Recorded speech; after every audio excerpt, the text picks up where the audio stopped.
ওকে, চলো আমাদের আজকে হচ্ছে সেকেন্ড ক্লাস। আমরা ইলেকট্রোস্ট্যাটিক পড়ছি। আজকে ডেট বলো কত? আজকে ডেট হচ্ছে 18 সম্ভবত। হ্যাঁ, 18। 18/3/25। প্রথম ক্লাসে আমরা কিছু প্রাইমারি বেসিক জিনিস আমরা আলোচনা করেছি। ফার্স্ট ক্লাসে একদম তেমন কিছু আমরা ডিসকাস করিনি খুব ডিটেলসে। ফার্স্ট ক্লাসে আমরা ছোট ছোট জিনিস আলোচনা করেছি, খুব ফান্ডামেন্টাল জিনিস, যে আধান কি জিনিস, নিউক্লিয়াস কি, নিউক্লিয়াসের চারিদিকে মানে অ্যাটম কি করে গঠিত হয়, খুব ডিটেলসে না গিয়ে গ্রসলি। হ্যাঁ, চার্জ আছে, তবুও আমরা বিভিন্ন জায়গায় টাচ করলে শক লাগে না কেন, কেন পরমাণু নিস্তড়িত হয়, কখন তড়িৎগ্রস্ত হয়, আয়ন কাকে বলে, ক্যাটায়ন কাকে বলে, অ্যানায়ন কাকে বলে, কাদেরকে আয়নিত করা ইজি, কাদেরকে আয়নিত করা টাফ। আর একটা শ্রেণী পড়েছিলাম, সেটা হচ্ছে তড়িৎ রাসায়নিক শ্রেণী। সেটা তোমরা একটু বই থেকে দেখে নিও, ওটা আমার মনে থাকে না। কিছু কিছু জিনিস তোমাদের দেখতে হবে, যে যদি বাই চান্স পড়ে যায় যে দুটি এ এবং বি দুটো পদার্থ, দুটি পদার্থ, এদের দুজনকে যখন ঘষা হবে, এই দুজনকে ধরে নাও, দুটিকে ঘর্ষণ করা হলে কোনটি পজিটিভ কোনটি নেগেটিভ হবে, কোনটি পজিটিভ এবং কোনটি নেগেটিভ হবে। এই কোশ্চেনটার অ্যান্সার কিন্তু আমরা পাবো তড়িৎ রাসায়নিক শ্রেণী থেকে। তড়িৎ রাসায়নিক শ্রেণী, যে যত বেশি পজিটিভ, ইলেকট্রোপজিটিভ, সে সঙ্গে সঙ্গে ইলেকট্রন অন্যজনকে জোর করে দিয়ে দেবে। আর যে ইলেকট্রোনেগেটিভ, সে ইলেকট্রন নিয়ে নেবে। এটা সিম্পল। ইলেকট্রনের এই যে অ্যাফিনিটি, ইলেকট্রনের যে তোমার ইলেকট্রোনেগেটিভিটি হওয়া বা ইলেকট্রন অ্যাফিনিটি, যেটাকে বলা হয় তোমার একটা তড়িৎ ঋণাত্মকতা, আর একটা হচ্ছে তড়িৎ অ্যাফিনিটিটাকে কি বলা হয়, একটা ইলেকট্রোনেগেটিভিটি,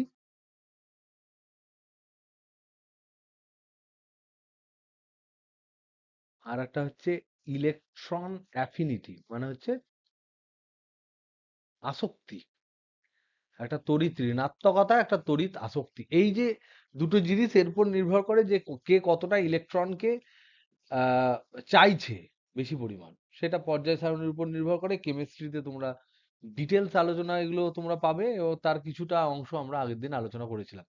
যাই হোক, এই সমস্ত জিনিস যেগুলো আমরা আলোচনা করেছিলাম, সেখানে একটা প্রশ্ন ছিল। প্রশ্ন হচ্ছে যে আমরা জেনারেলি জানি, প্রশ্ন যেটা ছিল, আমরা জেনারেলি জানি যে সাধারণত, সাধারণত মানে সব সময়, অলওয়েজ, অলওয়েজ আমরা দেখতে পাই যে দুটি সমজাতীয় চার্জ, মানে পজিটিভ পজিটিভকে বিকর্ষণ করে, করবেই, বিকর্ষণ করে, নেগেটিভ নেগেটিভকে বিকর্ষণ করে। এটা আমরা জানি। আর আমরা জানি পজিটিভ নেগেটিভকে আকর্ষণ করে, আর নেগেটিভ পজিটিভকে আকর্ষণ করে। তার মানে এখান থেকে আমরা যদি গ্রসলি আমরা বলি, তাহলে আমরা জানি যে বিপরীত ধর্মী যে আধান, বিপরীত ধর্মী আধান পরস্পর পরস্পরকে আকর্ষণ করে, আর সমধর্মী আধান পরস্পর পরস্পরকে বিকর্ষণ করে। কিন্তু আমাদের প্রশ্ন ছিল যে দুটি ধনাত্মক আধান কি পরস্পর পরস্পরকে আহ আকর্ষণ করতে পারে? সেখানে যারা যারা অ্যান্সার আমাকে লিখে পাঠিয়েছো, তারা প্রায় সবাই সঠিক অ্যান্সার লিখে পাঠিয়েছো, হ্যাঁ করতেই পারে। দুটি সমজাতীয় আধান, দুটো পজিটিভ আধান আছে ধরে নাও, এরা পরস্পরকে পরস্পরকে কি বিকর্ষণ করতে পারে?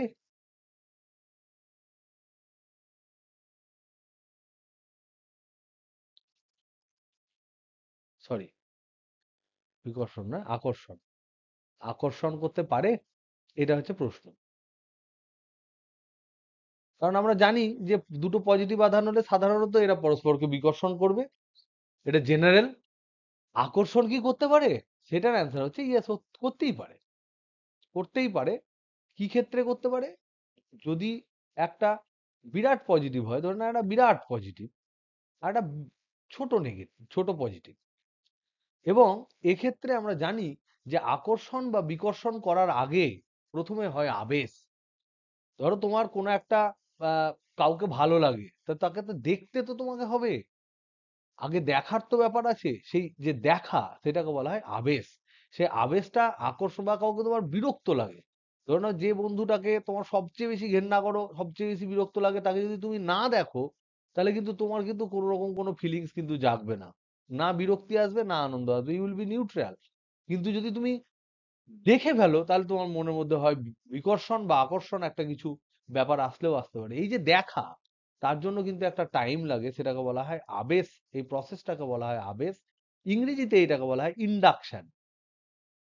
এবং এই ইন্ডাকশনের জন্য মোটামুটি 10⁻⁻7 টু 10⁻⁻8 সেকেন্ড লাগে, সময় প্রয়োজন হয়। এই সময়টা কিন্তু প্রয়োজন হবেই যে কোনো ঘটনার জন্য। আবেশটা কিন্তু খুব ইম্পর্টেন্ট। এবার দেখো আবেশ মানে কি, আমরা জানি যে এই যে পজিটিভ বলছে, এখানে অনেক অণু পরমাণু আছে, অণু আছে, অনেক পরমাণু আছে। এটা কি? এরা হতে পারে ধাতু, এরা হতে পারে অধাতু, এরা হতে পারে পরিবাহী, এরা হতে পারে অন্তরক। এগুলো নিয়ে আমরা ডিসকাস করব আজকে। তো যাই হোক না কেন, এ যখন আবেশ করবে, এও আবেশ করবে একে, এও আবেশ করবে একে। একে যখন আবেশ করবে তখন এর সমপরিমাণ নেগেটিভ এখানে কিন্তু থাকবে, আর সমপরিমাণ পজিটিভ এখানে থাকবে। আর এ যখন একে আবেশ করবে তখন এর সমপরিমাণ নেগেটিভ এখানে থাকবে, আর এখানে সমপরিমাণ পজিটিভ থাকবে। তার মানে আলটিমেটলি দেখা গেলে দেখা যাবে যে এই যে পজিটিভ আর নেগেটিভ যে পাশাপাশি আছে, এখানে একটা নেট পজিটিভ থাকছে, আর এই কাছাকাছির এখানে যে পজিটিভ আর নেগেটিভটা আমরা যদি দেখি, তাহলে এখানে দেখবো নেট নেগেটিভ আছে। তাই এরা যদি ফট করে পরস্পর কাছে চলে আসে, কাছাকাছি যদি পরস্পরের দিকে আসে, তাহলে তাদের মধ্যে কিন্তু একটা আকর্ষণ বল থাকতে পারে। ওকে, নেক্সট নেক্সট হচ্ছে আমরা আজকের ডিসকাশন শুরু করছি, তাতে তোমাদের সমস্ত জিনিস যে কোশ্চেন গুলো তোমরা করেছো সেগুলো কভার হবে। আজকে আমরা আলোচনা করব যে তড়িৎ পরিবহন করে, তড়িৎ পরিবহন কেমন করে, তার ভিত্তিতে তার ভিত্তিতে মহাবিশ্বের সমস্ত পদার্থকে কত ভাগে ভাগ করা যায়।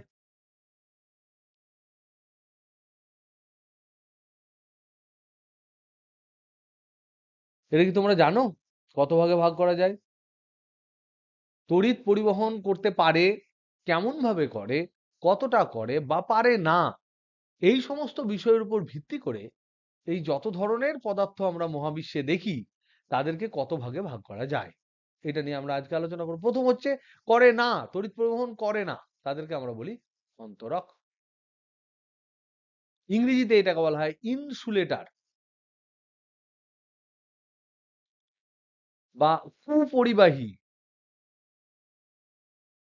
বা অপরিবাহী, এর বিভিন্ন ধরনের নাম আছে। যে এরা তড়িৎ পরিবহন করে না, কোনোভাবেই করে না। আমরা যদি কোনোভাবে একদিকে হাই ভোল্টেজ দিই তাহলে অন্যদিকে কিন্তু সেই হাই ভোল্টেজ যারা ফ্লো করবে না। যার জন্য আমরা এই যে আমাদের যে ঘরের গৃহস্থালিতে যে তারগুলো দেখি, তারগুলোর উপরে আমরা একটা কোটিং দেখি না, যে কোটিংটা যে কোটিংটা আমরা দাঁতে করে ছিঁড়ে নিই। এটা যদি তোমার কপার ওয়্যার হয়, এগুলো যদি কপারের তার ওয়্যার হয়, কপার ওয়্যার মানে কপারের ছোট ছোট ফিলামেন্ট থাকে, তার উপরে একটা কোটিং থাকে। তো এই কোটিং এ টাচ করলে কি আমাদের শক লাগে বিজিত? লাগে না। তাহলে যদি লাগে না, তার মানে কিন্তু কপার ওয়্যারের মধ্যে দিয়ে কারেন্ট যাচ্ছে।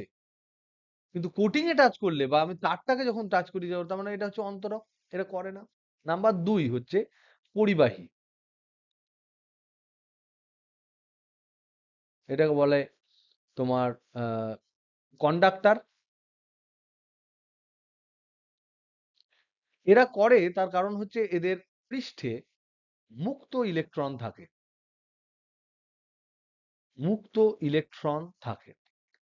এটার খুব ডিটেলস তোমরা এখন আমাকে জিজ্ঞেস করো না, এগুলো আমরা মডার্ন ফিজিক্স যখন পড়বো, মডার্ন ফিজিক্সে আমরা এই পার্টগুলোকে আমরা খুব ডিটেলসে আলোচনা করব। তখন এগুলো আমাদের আলোচনা করতেই হবে, যেহেতু এটা আমাদের আলোচ্য বিষয়ের মধ্যে আছে। তার জন্য আমরা এটাকে নিয়ে আর খুব বেশি ঘাঁটাচ্ছি না, এখন আমরা জাস্ট ইনফরমেশন হিসেবে এটাকে নিচ্ছি। মুক্ত ইলেকট্রন মানে হচ্ছে যে ধাতুর পৃষ্ঠে কিছু ইলেকট্রন থাকে, অনেক ইলেকট্রন থাকে। যদি আমরা এটাকে ধাতু ধরি, ধাতুর পৃষ্ঠে অনেক ইলেকট্রন থাকে, যে ইলেকট্রনগুলো ধাতুর পৃষ্ঠে এইভাবে ঘোরাফেরা করতে সক্ষম, এবং তার জন্য তাদের কোনো রকম কোনো এনার্জি ব্যয় করতে হয় না, কোনো এনার্জি ব্যয় করতে হয় না, কোনো এনার্জি লস হয় না। ইলেকট্রন যখন এক জায়গা থেকে অন্য জায়গায় ধাক্কা খায় তখন খানিকটা হয়তো লস হতে পারে, কিন্তু এই যে স্ট্রেট মোশন গুলো ওরা যখন করছে, তার জন্য কোনো রকম কোনো এদের শক্তি ব্যয় হয় না, এবং এরা ফ্রিলি মুভ করতে পারে। যেমন ভাবে আমরা পড়েছিলাম যে আহ, কোনো পদার্থের এই গ্যাসের গতিতত্ত্বের সময় পড়েছিলাম যে গ্যাসের অণুগুলো যে কোনো দিকে মুক্তভাবে এদিক ওদিক ঘুরে বেড়াতে পারে, ঠিক সেরকম গ্যাসের অণুগুলো যেমন একটা 3D জায়গার মধ্যে একটা ত্রিমাত্রিক দেশে ঘুরে বেড়াচ্ছে, সেরকম ধাতুর উপরি পৃষ্ঠে প্রচুর পরিমাণে মুক্ত ইলেকট্রন থাকে যারা ধাতুর পৃষ্ঠে ঘুরে বেড়ায়। সেই জন্য ধাতুকে টর্চ মারলে চকচক করে। সেই জন্য ধাতু অস্বচ্ছ, যতই পাতলা ধাতু হোক না কেন এদিক থেকে ওদিক আমরা দেখতে পাই না, এই শুধুমাত্র এই মুক্ত ইলেকট্রনের জন্য। এই মুক্ত ইলেকট্রন থাকে কেবলমাত্র পরিবাহীর জন্য। যাদের ক্ষেত্রে পরিবাহী থাকে তারা মুক্ত ইলেকট্রন নিয়ে থাকে, এবং এই মুক্ত ইলেকট্রনের জন্য কিন্তু দারুণ কন্ডাকশন হয়, ইলেকট্রিক কন্ডাকশন হয়। এগুলোর এক্সাম্পল কি? যেমন ধরে নাও ধাতু, ধাতু হচ্ছে এক্সাম্পল। ধাতু তরল ধাতু হতে পারে যেমন পারদ, কঠিন ধাতু তো আছেই আমরা জানি। তো এই ধরনের হলো অন্তরক আর পরিবাহী, এই দুটো নিয়ে আমরা আলোচনা করব। এর পরেও আর একটা জিনিস আছে যেটাকে বলা হয় অর্ধ পরিবাহী। অর্ধ পরিবাহী, অর্ধ পরিবাহীর ইংরেজি নাম হচ্ছে সেমি কন্ডাক্টর। সেমি ফাইনাল মানে হচ্ছে হাফ ফাইনাল, সেমি কন্ডাক্টর মানে হাফ পরিবহন করে। এটা এদের ফান্ডাটা কি? এটা আমাদের ক্লাস 12-এ আছে, মডার্ন ফিজিক্সে এটা আমরা পড়বো, এটা আমাদের সিলেবাসে আমরা কভার করব। কেন করে, কি করে, তার বৃত্তান্ত সব ডিসকাস আমরা করব। যেহেতু চ্যাপ্টারটার এই যে প্রথম চ্যাপ্টারটা যেটা আমরা পড়ছি, সেখানে বিভিন্ন ধরনের জিনিসের ইন্ট্রোডাকশন তোমাদের দেওয়া দরকার, কি করে আহিত হয় সেগুলো অনেক সময় ক্লাস 8-9-এ তোমরা পড়েছো, কিন্তু আমাদের কাছে টুকটুক টুকটুক করে প্রত্যেকটা জিনিস আমার মনে হয় স্বচ্ছভাবে জানাটা দরকার। যদি না জানা থাকে তাহলে এবার টুকটুক করে দেখে নেবে। এই অর্ধপরিবাহী হচ্ছে এমন ধরনের পদার্থ, যে সেমিকন্ডাক্টর, যারা কম উষ্ণতায় কুপরিবাহী,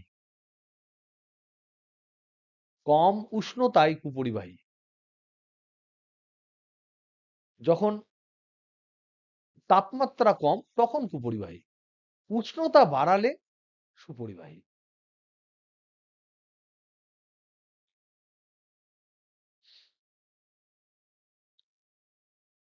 এরকম একটা পদার্থ যাদেরকে অর্ধপরিবাহী বলা হয়, যেমন ধরো নাও সিলিকন, জার্মেনিয়াম, এটসেট্রা, এইগুলো হচ্ছে তোমার কুপরিবাহী বা অর্ধপরিবাহীর মধ্যে পড়ে। আর এক ধরন রয়েছে যেটাকে বলা হয় অতি পরিবাহী।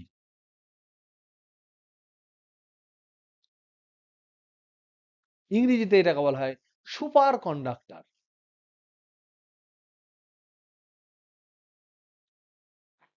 এটা কি জিনিস? বলছে কিছু কিছু পদার্থ আছে যাদেরকে অতি অতি অল্প অল্প উষ্ণতায়, অতি ক্ষুদ্র উষ্ণতায়, ক্ষুদ্র নয় নিম্ন উষ্ণতায়, কিছু পদার্থের মধ্যে, পদার্থের রোধ, রোধ মানে তোমরা ক্লাস 10-এ পড়েছো, যখন কোনো কারেন্ট যায় তখন ইলেকট্রন যাওয়ার সময় যে বাধা পায়, সেটাকে আমরা রোধ বলে একটা নতুন প্যারামিটারের নাম দিয়েছি, যেটা ওহম ল দিয়ে আমরা পেয়েছি, সেটা আবার আমরা ক্লাস 12-এ পড়বো। সেই রোধ শূন্য হয়ে যায়, রোধ শূন্য হয়ে যায় একটা নির্দিষ্ট উষ্ণতায়, অতি নিম্ন উষ্ণতায় কিছু পদার্থের রোধ শূন্য হয়ে যায়। এবার দেখো, ওহমের সূত্রটা যদি তোমাদের মনে থাকে, ওহমস ল, তাহলে আমরা জানি যে কোনো একটা রেজিস্ট্যান্স যদি আর হয়, এই বিন্দুটা যদি এ হয়, এই বিন্দুটা যদি বি হয়, এই বিন্দুর বিভব যদি হয় ভিএ, এর বিভব যদি ভিবি হয়, আর এই রোধের মধ্যে দিয়ে যদি আই কারেন্ট যায়, তাহলে ওহমের সূত্র বলেছে যে বিভব পার্থক্য যেমন যেমন হবে, কারেন্ট কিন্তু তেমন তেমন বাড়বে বা কমবে। বিভব পার্থক্য বাড়লে বাড়বে, কারেন্ট বাড়বে। বিভব পার্থক্য যদি কমে যায় তাহলে কিন্তু তড়িৎ প্রবাহ কমে যাবে। তাহলে এখানে বিভব পার্থক্য বলতে কি বোঝায়? আমরা ধরে নিচ্ছি এইদিকে কারেন্ট যাচ্ছে, তার মানে ভি এ, এ পয়েন্টের যে তড়িৎ বিভব সেটা হচ্ছে বেশি, ভিবি মানে বি পয়েন্টের তড়িৎ বিভবের তুলনায়। তাহলে এই যে ভিএ মাইনাস ভিবি, এটা সমান আমরা পেয়েছিলাম ওহমের সূত্রতে আই ইন্টু আর। তাহলে এই ভিএ মাইনাস ভিবিটাকে যদি আমরা ভি ধরি, তাহলে আমরা কি পাবো? ভিএ মাইনাস ভিবিটাকে যদি আমরা ভি ধরি, তাহলে আমরা ওহমস ল থেকে আমরা পাচ্ছি, ওহমস ল থেকে আমরা কি পাচ্ছি? ভি ইকুয়াল টু পাচ্ছি I into R. Now I সমান, এই সব সময় আমরা কিন্তু জানি যে আমরা প্রবাহ, আমরা বিভব দিই, বিভব পার্থক্য আমরা প্রদান করি কোন একটা তারে, তার ফলাফলে আমরা তড়িৎ প্রবাহ পাই, তড়িৎ প্রবাহ আমরা পাই। তাহলে আমরা যখন বিভব পার্থক্য প্রদান করছি, তাহলে কতটা তড়িৎ প্রবাহ পাবো? ভি বিভব পার্থক্য দিলে ভি বাই আর। এবার দেখো তো, অতি পরিবাহী যদি হয়, তাহলে তার ক্ষেত্রে রোধটা কত হচ্ছে? অতি পরিবাহী কন্ডিশনে রোধ, এই যে আর রোধ, এই রোধটা কত দাঁড়াচ্ছে? কত? অতি পরিবাহীর ক্ষেত্রে অতি অতি নিম্ন উষ্ণতায় রোধ হঠাৎ করে কি হয়ে যায়? জিরো হয়ে যায়। তাহলে জিরো হয়ে গেল। যদি আমরা জিরো বসাই, তাহলে এই ফর্মুলা অনুযায়ী আই সমান আমরা কি পাবো? V by zero. তাহলে কোন সংখ্যাকে যদি জিরো দিয়ে ভাগ করা হয়, তাহলে একটা বিশাল মানের সংখ্যা পাবো, যেটাকে বলা হয় ইনফিনিটি। তাহলে অসীম পরিমাণ, অসীম পাওয়া যায় না, কিন্তু বিরাট মানের একটা কারেন্ট পাওয়া যায়, বিরাট মানের প্রবাহ। আমাদের যে গৃহস্থালিতে যে কারেন্ট গুলো আমরা রামপুরহাট, তারপরে ধরে নাও আমাদের গ্রামগঞ্জে প্লাস কলকাতা, এই এলাকাগুলোতে আমরা যে তড়িৎ প্রবাহ খুব ভালো টকটকে আলো জ্বলার সময় পাই, সেটা হচ্ছে 5 অ্যাম্পিয়ার মতো। গৃহস্থালির প্রবাহ হচ্ছে মোটামুটি ইন্ডিয়াতে হচ্ছে 5 অ্যাম্পিয়ার প্রবাহ মাত্রা। এটা হচ্ছে 5 অ্যাম্পিয়ার, মোটামুটি 5 অ্যাম্পিয়ার, কখনো 10 অ্যাম্পিয়ার হয়, 60 অ্যাম্পিয়ার, কিন্তু বেশিরভাগ ক্ষেত্রে 5 অ্যাম্পিয়ার হয়। অতি পরিবাহিতে কত তাপমাত্রা যায়? অতি পরিবাহিতে একদম রোদ নেই, কোনো গরম হবে না, গলে যাওয়ার কোনো চান্স নেই, কিচ্ছু নেই। তার ক্ষেত্রে কারেন্ট যায় প্রায় 1000 অ্যাম্পিয়ার থেকে 3000 অ্যাম্পিয়ার, এরকম কারেন্ট, হিউজ কারেন্ট। তাই জন্য তাদেরকে বলা হয় অতি পরিবাহী। কিন্তু এটা করার জন্য তোমাকে কিন্তু ওদেরকে প্রচুর ঠান্ডা করতে হবে, এবং ঠান্ডা করার সময় ঠান্ডা করে করে করে করে ওই তাপমাত্রায় পৌঁছাতে হবে যে তাপমাত্রার নিচে ওই পরিবাহীটা একদম অতি পরিবাহী হয়ে যায়, মানে তার রোধ শূন্য হয়ে যায়। এইরকম কিছু ফান্ডা আমাদের আছে। তো আমরা এত বিশেষ কিছু জিনিস নিয়ে আমরা জানবো না। আমরা যখন এই আপাতত যে আমাদের আহ আহ, তোমার স্থির তড়িৎ যেটা আমরা পড়ছি, স্থির তড়িৎ, এই স্থির তড়িৎ এবং চলতড়িতের ক্ষেত্রে আমরা দুটো জিনিস কনসিডার করব স্থির তড়িতের ক্ষেত্রে বিশেষ করে। একটা হচ্ছে অন্তরক, আর একটা হচ্ছে পরিবাহী। এই দুটো জিনিস কিন্তু কমপ্লিটলি আলাদা। এই দুজনকে যখন আমরা আহিত করব, তার প্রসেস একদম সিম্পল আলাদা। অন্তরকের ক্ষেত্রে কিন্তু কোনো মুক্ত ইলেকট্রন নেই, কোনো মুক্ত ইলেকট্রন নেই। যে ইলেকট্রনটা এদিক ওদিক করে ঘুরে বেড়াবে, এরকম মুক্ত ইলেকট্রন নেই। পরিবাহীর ক্ষেত্রে ঝাঁকে ঝাঁকে মুক্ত ইলেকট্রন, অসংখ্য মুক্ত ইলেকট্রন। কারণ অনেক ইলেকট্রন আছে যেগুলো সারফেসে ঘুরে বেড়ায়, যারা আমাদের ফটাফট ফটাফট এই তড়িৎ প্রবহন করে দিতে পারবে। তাহলে অসংখ্য ইলেকট্রন, মুক্ত ইলেকট্রন আছে। এই যে তফাৎ, এই তফাৎটার উপর বেস করে আমরা দেখব যে বাইরে থেকে যদি কোনো একটা পজিটিভ আধান বা নেগেটিভ আধান দেওয়া হয়, তাহলে পরিবাহীর ক্ষেত্রে কি হয় আর অন্তরকের ক্ষেত্রে কি হয়। পরিবাহী কিরকম জিনিস সেটা আমরা ধীরে ধীরে জানবো। তাহলে আমরা হচ্ছে আহিতকরণ করছি। আহিতকরণ মানে হচ্ছে চার্জিং, কাউকে আমি আধান দিচ্ছি। তাহলে আহিতকরণ কি করে করতে পারি? আমরা ডাইরেক্ট টাচ করতে পারি, ডাইরেক্ট টাচ, আর একটা হচ্ছে indirect touch.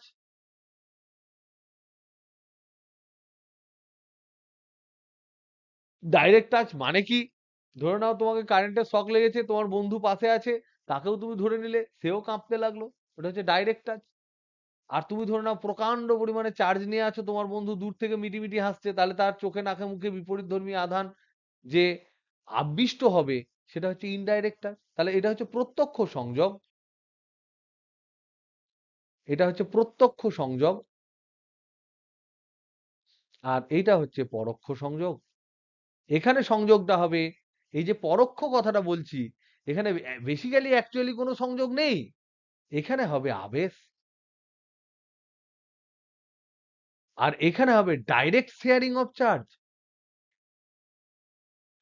Direct sharing of charge. তোমার ধরে নাও মিষ্টি ভালো লাগে, সামনে কেউ যদি মিষ্টি খায় তাহলে তোমার জিভ দিয়ে জল পড়বে, এটা হচ্ছে আবেশ। কিন্তু যদি কেউ প্লেট সামনে দিয়ে দেয় তখন তুমি টপাটপ খেয়ে নেবে, তখন তোমাদের হবে ডাইরেক্ট শেয়ারিং। এই ডিফারেন্স, এই ডাইরেক্ট শেয়ারিংটা হবে যদি টাচ করা হয়। তাহলে যদি টাচ করি তাহলে কি হবে? টাচ করলে কি হয়?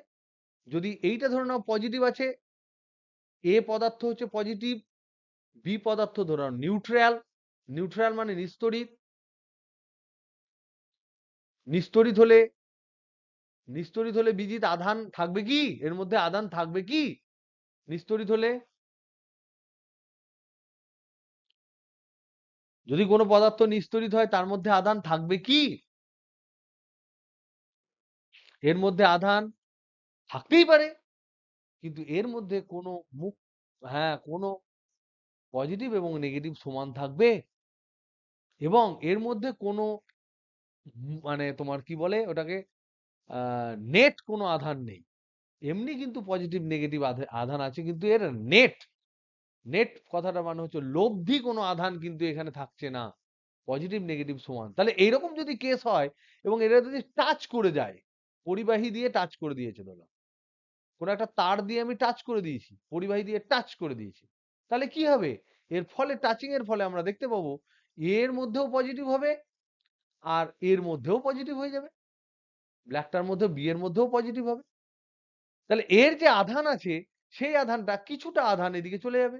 তাহলে এখানে যদি প্রথমে কিউ আধান থাকতো, এখানে জিরো আধান আছে, এখানে যদি কিউ ওয়ান আধান হয়, এখানে যদি কিউ টু আধান হয়, তাহলে এই কিউ আধান থেকেই তো শেয়ারিং হয়েছে। তাহলে সেক্ষেত্রে আমরা পাবো q one plus q two, যেটা এরা দুজন দুজন মিলে শেয়ার করলো, দ্যাট ইজ ইকুয়াল টু প্রথম যে আধান ছিল কিউ তার সমান। এটা হলো ডাইরেক্ট টাচ। আমার কাছে 100 আধান আছে, আমি হাতে আধান নিয়ে ঘুরছি, এবার আমি গিয়ে বিজিতের গালে হাত দিয়ে দিলাম, তাহলে আমি তারপর আমার যেহেতু আধান খানিকটা আমি ধরে রাখবো, টাচ করলে কি হবে? কতক্ষণ ধরে আধান এদের মধ্যে এদিক ওদিক যাবে? যতক্ষণ পর্যন্ত না দুজনের বিভব সমান হয়। এটা আমরা থার্ড ফোর্থ চ্যাপ্টারে পড়বো, যখন আমরা ক্যাপাসিটার বা ধারকত্ব বলে একটা চ্যাপ্টার আছে সেটা যখন পড়বো, আর 1 মাসের মধ্যেই সেটা আমরা পড়বো। সেই চ্যাপ্টারটা পড়ার সময় আমরা বুঝতে পারবো যে কতটা পরিমাণ আধান দুজন টাচ করলে কতটা পরিমাণ ওদিকে যাবে, কতটা নিজের কাছে থাকবে, এটসেট্রা। তো এটা হলো ডাইরেক্ট টাচ।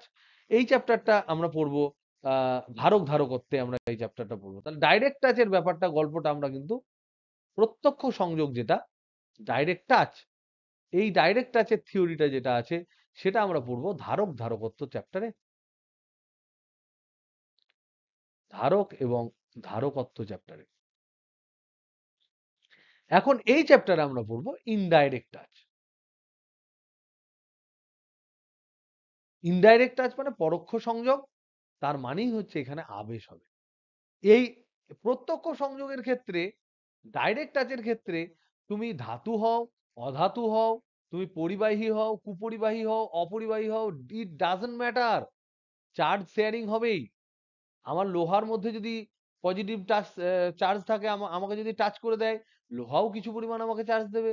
অন্য কোনো একটা অপরিবাহী পদার্থের মধ্যে যদি আধান থাকে, সে যদি আমাকে টাচ করে দেয়, তাতেও সেখানে আমার চার্জ শেয়ারিং হবে। ঠান্ডা একই, যে দুজনে ততক্ষণ পর্যন্ত চার্জ শেয়ার করবে যতক্ষণ পর্যন্ত না তাদের দুজনের বিভব সমান হয়ে যায়। এবার ইনডাইরেক্ট আছে কি হবে? এখানে কিন্তু গল্প দুটির ক্ষেত্রে আলাদা। একটি হচ্ছে আমাদের দুটি আলোচ্য বিষয়, একটা হচ্ছে পরিবাহী, একটা হচ্ছে অপরিবাহী। পরিবাহীর ক্ষেত্রে আমরা দেখব আবেশ, পরিবাহীর ক্ষেত্রে কেমন হয়, অপরিবাহীর ক্ষেত্রে কেমন হয়। পরিবাহীর ক্ষেত্রে কেমন হচ্ছে সেটা আমরা দেখব। পরিবাহীতে মজা হচ্ছে যে পরিবাহীতে মুক্ত ইলেকট্রন আছে, হিউজ মুক্ত ইলেকট্রন আছে। মুক্ত ইলেকট্রন মানে যে ইলেকট্রন গুলো হু হু হু করে যেদিকে ওদের যাওয়ার দরকার চলে যেতে পারবে। তাহলে যদি এখানে ধরে নাও একটা পজিটিভ আধান থাকে, আর এইটা যদি তোমার ধাতু হয়, এটা যদি ধাতু হয়, তাহলে ধাতুর মধ্যে চারিদিকে মুক্ত ইলেকট্রন ছিল এবং পজিটিভ নেগেটিভ নিউট্রাল হয়েছিল। এখন এইদিকে পজিটিভ থাকার দরুন সমস্ত মুক্ত ইলেকট্রন গুলো এইদিকে চলে আসবে। যতটা পারা যায় একটু বেশিরভাগ সংখ্যক মুক্ত ইলেকট্রন গুলো এইদিকে আসবে, ফ্রি ইলেকট্রন গুলো। তাহলে যদি মুক্ত ইলেকট্রন গুলো এইদিকে টানে চলে আসে, ওটা তো লুজ। মুক্ত ইলেকট্রন তো খোলা চুলের মতো, মেঘের মতো। তাহলে সেগুলো কি হবে? সেগুলো যেদিকে দরকার সেদিকে শিফট করে যাবে। যেদিকে হাওয়া যায় সেদিকে যেমন চুল উড়ে যায়, মেঘ উড়ে যায়, সেরকম টাইপের মুক্ত ইলেকট্রন কিন্তু উড়ে চলে যাবে কোন দিকে? পজিটিভের দিকে। তাহলে এই দিকটা হয়ে যাবে তোমার খানিকটা নেগেটিভ নেগেটিভ নেগেটিভ। আর এই দিকটা তাহলে হয়ে যাবে অভাব। অভাব হলেই পজিটিভ। এখানে ইলেকট্রনের অভাব মানে পজিটিভ, ইলেকট্রনের আধিক্য মানে হচ্ছে নেগেটিভ। এইরকম একটা কেস হয়ে যাবে। তাহলে ধাতুর ক্ষেত্রে মুক্ত ইলেকট্রন প্রবাহ দরুন আবেশ হলো, এবং এই আবেশের জন্য কিন্তু ও কিন্তু চার্জ হয়ে গেল পরিবাহী। পরিবাহী কি হবে? অপরিবাহী কি হবে? অপরিবাহীর ক্ষেত্রে ওর কিন্তু এই সুবিধা নেই। অপরিবাহীর ক্ষেত্রে নো ফ্রি ইলেকট্রন, কোনো ফ্রি ইলেকট্রন নেই। তাহলে যদি নো ফ্রি ইলেকট্রন থাকে, তাহলে অপরিবাহীর ক্ষেত্রে কিন্তু একটু চাপ আছে। এরা কিছু কিছু পদার্থ আছে যারা মেরুবর্তী নয়। তোমরা নিশ্চয়ই কেমিস্ট্রিতে পড়েছো পোলার ম্যাটেরিয়াল, পোলার মলিকুল, নন পোলার মলিকুল। পড়েছিস না পড়িসনি? মেরুবর্তী পদার্থ, অমেরুবর্তী পদার্থ নাকি 12 পড়বি? পড়নি? ডাইপোল, ইলেকট্রিক ডাইপোল, তড়িৎ দ্বিমেরু নেই। তার মানে তোমাদের ক্লাস 12 হয়তো আছে।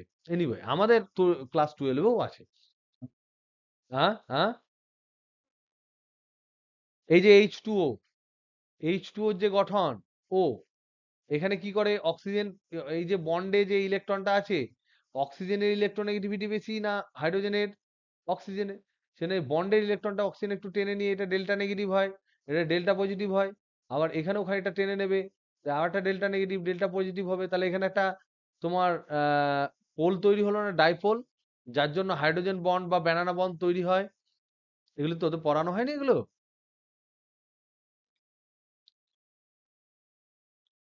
এই জিনিসগুলো যেগুলো হচ্ছে, এই জিনিসগুলো কিন্তু দেখো chemistry and physics are only science subject in class, only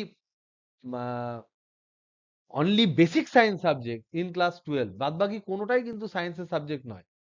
mathematics তো নয়ই, ম্যাথামেটিক্স হচ্ছে এসেনশিয়াল একটা পার্ট, যাই করো তোমার লাগবে। বায়োলজি হচ্ছে অ্যাপ্লাইড সায়েন্স, কিন্তু ফিজিক্স এবং কেমিস্ট্রি হচ্ছে কিন্তু শুধুমাত্র সায়েন্সের সাবজেক্ট।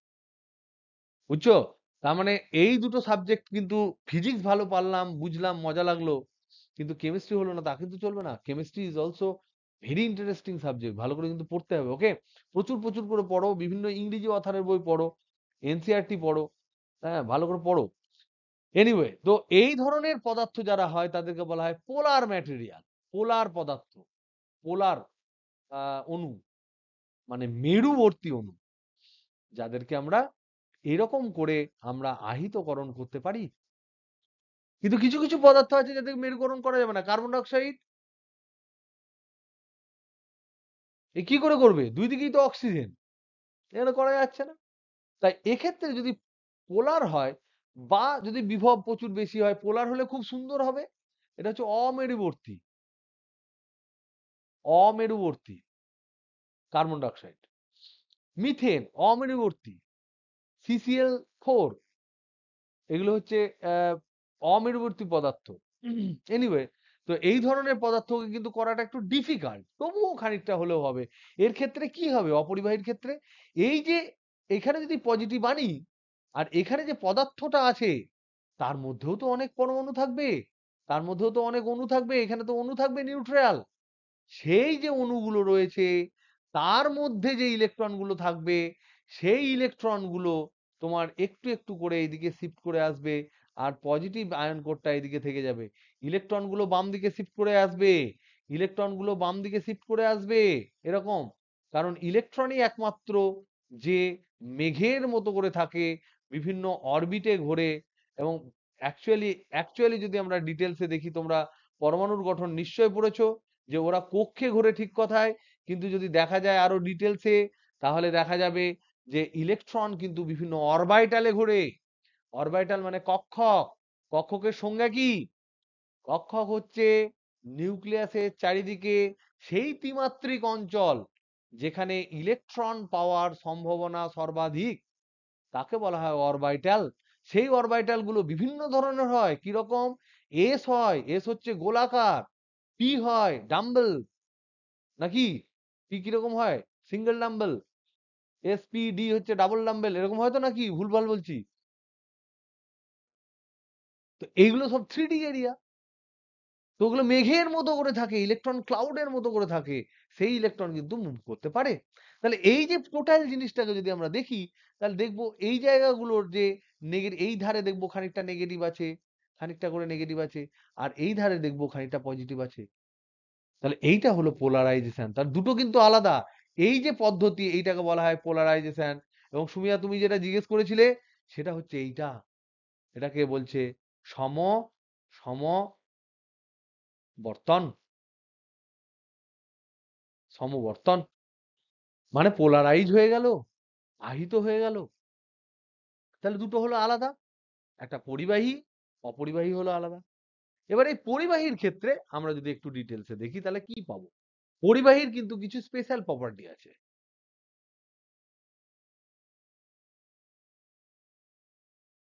এর কিছু কিছু স্পেশাল প্রপার্টি আছে। স্পেশাল প্রপার্টি থাকতেই হবে, কারণ এ খুব সুন্দর কন্ডাক্ট করে। তাহলে নিশ্চয়ই কিছু কিছু স্পেশাল প্রপার্টি থাকতেই পারে। নাম্বার ওয়ান হচ্ছে, যেটা আমরা এখন আলোচনা করলাম, এর পৃষ্ঠে এর পৃষ্ঠে মুক্ত ইলেকট্রন থাকে। মুক্ত ইলেকট্রন থাকে, নাম্বার ওয়ান। নাম্বার টু হচ্ছে যে পরিবাহীর অভ্যন্তরে পরিবাহীর অভ্যন্তরে কোনো মুক্ত আধান থাকতে পারে না।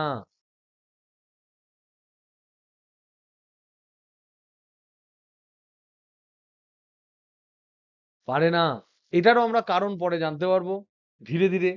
এখন আপাতত তোমরা জেনে রাখো যে কোনোভাবেই পরিবাহীর ভেতরে কোনো মুক্ত আধান আমরা রাখতে পারবো না, এক্সট্রা আধান, নেট আধান রাখতে পারবো না। আধান সর্বদা আধান সর্বদা সর্বদা পরিবাহীর উপরিপৃষ্ঠে বিরাজ করে।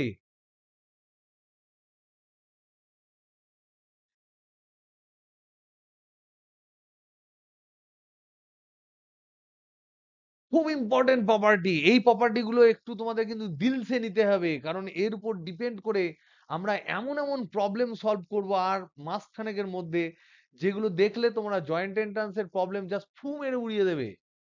নিট জয়েন্ট এন্ট্রান্স এর প্রবলেম আমাদের এখানকার 11-12 তো বললামই না, কিন্তু এই প্রত্যেকটা বেসিক ক্লাস, এই ক্লাসগুলো কিন্তু প্রত্যেকটা জিনিস কিন্তু ভালো ভালো করে বোঝার চেষ্টা করো।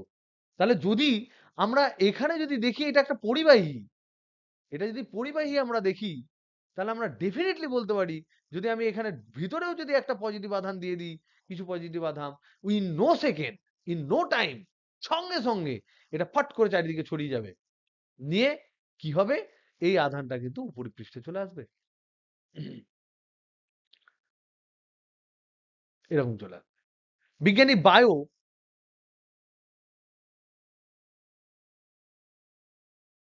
এক্সপেরিমেন্টালি, পরীক্ষা ভাবে, এক্সপেরিমেন্টালি এটাকে প্রুভ করেন। এই ঘটনাটাকে প্রুভ করেন। এই সত্যটিকে প্রমাণ করেন। কি করে প্রমাণ করেন? সেটা জানার আগে আমাদের জানতে হবে যে কোনো একটা পদার্থ আহিত হয়েছে না হয়নি, সেটা কি করে বিজ্ঞানীরা আগে মাপতো? তখন তো এরকম টেস্টার ছিল না, তখন আধান মাপার যন্ত্র ছিল না। তখন কিভাবে কোয়ালিটেটিভলি গুণগতভাবে জানতে পারতো যে এর মধ্যে আধান আছে? সেটা জানার জন্য একটা তাদের কাছে স্পেশাল একটা অ্যারেঞ্জমেন্ট ছিল। সেই যন্ত্রটার নাম হচ্ছে গোল্ড লিপ মাইক্রোস্কোপ। তাহলে কোনো পদার্থ আহিত বা অনাহিত সেটা জানার জন্য এটা পরীক্ষা করে আমরা কি করে জানবো? পরীক্ষা করে জানতে হলে আমাদের যেটা লাগবে সেটা হচ্ছে গোল্ড লিফ। লিফ এলইএফই তো হয়, পাতা পাতা এলইএফই তো হয়, হ্যাঁ ঠিক আছে। গোল্ড লিফ ইলেকট্রোস্কোপ, মাইক্রোস্কোপ বলে দিয়েছি, সরি, ইলেকট্রোস্কোপ। বাংলায় এটাকে বলা হয় স্বর্ণপত্র, স্বর্ণপত্র তড়িৎ বীক্ষণ যন্ত্র, স্বর্ণপত্র তড়িৎ বীক্ষণ যন্ত্র।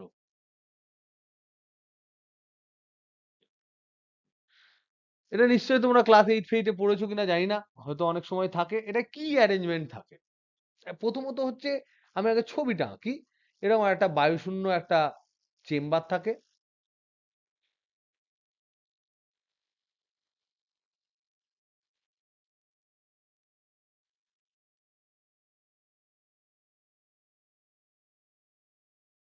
এখানে আটকানো থাকে অন্তরক দিয়ে। এটা বায়ুশূন্য করার জন্য এইদিকে পাম্প লাগানো থাকে, পাম্প লাগানো থাকে, পাম্প করে দেওয়া হয়, নিয়ে এটাকে করা হয় বায়ুশূন্য। ঠিক। এবার এখানের মধ্যে দিয়ে একটা মেটাল ঢোকানো হয়, পরিবাহী। এখানে টাচ করার জন্য একটা থাকে। পরিবাহীটা নামানোর পর তার শেষে দুখানা দুখানা গোল্ডের কালার এখানে পাচ্ছি না, যাই হোক এইটা ধরে নাও গোল্ডের কালার, পাতলা, এইটা হচ্ছে গোল্ড লিফ। বাবা, চোখ খারাপ হয়ে যাবে। গোল্ড লিফ, এইটা হচ্ছে স্বর্ণপত্র, এরকম রাখা হয়। এবার দেখো এই দুটো পাতাকে যদি তোমরা দেখো, এটা বেসিক্যালি এই গোল্ড লিফ গুলো কিরকম থাকবে, এ একটা পাতা থাকবে আর এ একটা পাতা থাকবে, এরকম লেগে থাকবে। আর এর উপরে এরকম করে গিয়ে এরকম আছে। আর এইটা হচ্ছে তোমার চেম্বারটা। এবার যদি আমরা এখানে কোন একটা পজিটিভ বস্তু টাচ করে দিই, তাহলে এই পুরো জিনিসটা, এটা তো মেটাল, যদি আমরা প্রত্যক্ষ সংযোগ করি তাহলে কি হবে? পজিটিভটা, এটা যদি পজিটিভ হয়, আমরা যদি টাচ করি, প্রত্যক্ষ সংযোগ করি, ডাইরেক্ট টাচ করি, তাহলে কি হবে? এই লাল যে মেটাল অংশটা, এটা পজিটিভ হবে না নেগেটিভ হবে? কেমন আহিতকরণ হবে বলো, কি বুঝলে শুনি? যদি ডাইরেক্ট টাচ করে দিই পজিটিভ কোনো আহিত বস্তু দিয়ে, এই যে মেটাল পার্টটা আছে, পরিবাহীটা আছে, এই পরিবাহী এটা পুরোটা পজিটিভ হয়ে যাবে না নেগেটিভ হয়ে যাবে? আহিতকরণ করলে পজিটিভ হবে, প্রত্যক্ষ সংযোগ করেছি, তাহলে এটা পুরো পজিটিভ হয়ে যাবে, পুরো পজিটিভ, সব পজিটিভ, ডান দিকও পজিটিভ, বাঁ দিকও পজিটিভ। তাহলে ডান দিক বাঁ দিক যদি পজিটিভ হয়ে যায়, তাহলে এই দুটো তো পাতলা, এরা তো পাতলা। যদি পাতলা হয় তাহলে কি হবে? এ এইদিকে সরে আসবে, এ এইদিকে সরে আসবে। তাহলে এরা দুজন দুজনকে বিকর্ষণ করবে, বিকর্ষণ করবে। তাতে আমরা কি দেখব? এই পত্র দুটো পরস্পর পরস্পরকে এই বিভিন্ন দিকে এরকম বিকর্ষিত অবস্থায় তাহলে বিস্ফারিত হবে। এটা বিস্ফারিত যদি হয় তাহলে আমরা বলবো যে কোন একটা আধান এসছে। এবং এর ভেতরে শুষ্ক করার জন্য কিছু চারকোল ফারকোল রাখা হয়, যাতে করে বাতাস শুষ্ক থাকে, যাতে ওখানে কোন রকম কোনো তোমার জলীয় বাষ্পর আধিক্য না হয়। এরকম ধরনের একটা অ্যারেঞ্জমেন্টকে বলা হয় গোল্ড লিফ ইলেকট্রোস্কোপ। এটা দিয়ে কিন্তু আমরা মাপতে পারি কি কোনো পদার্থ আহিত না অনাহিত, এটা পরীক্ষা করে আমরা মাপতে পারি। ওকে, তাহলে তোমাদের কাছে একটা হোমওয়ার্ক আমি দিলাম, হোমওয়ার্ক, এটা ঘরে ভেবো। এ কি বোঝা গেল? একটু আওয়াজ দে, আমি তো একাই বকে যাচ্ছি। বল দেখি, একটু যারা নতুন তারা একটু আওয়াজ দে। তোরা কি কিছু বুঝতে পারছিস না কি চাপ লাগছে, না পালিয়ে গেলি?